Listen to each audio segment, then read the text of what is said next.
Wait లాస్కి ఖచ్చితంగా టాబ్లెట్లు వాడాలా? I'm doctor Sudha from Sudha hospital Hyderabad. So weight లాస్కి డైట్, ఎక్సర్సైజ్, స్ట్రెస్ మేనేజ్మెంట్తో పాటుగా కొంతమందిలో మందులు కూడా వాడాల్సి వస్తుంది. సో ఎవరికంటారా?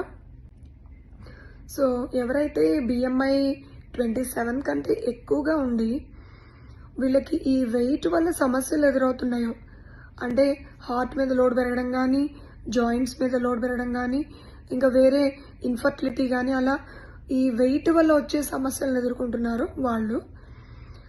అంతేకాకుండా BMI కనుక 30 కంటే ఎక్కువ ఉంటే ఖచ్చితంగా ఈ వెయిట్ లాస్కి లైఫ్ స్టైల్ మేనేజ్మెంట్తో పాటుగా ట్యాబ్లెట్లు కూడా వాడాల్సి ఉంటుంది. Thank you.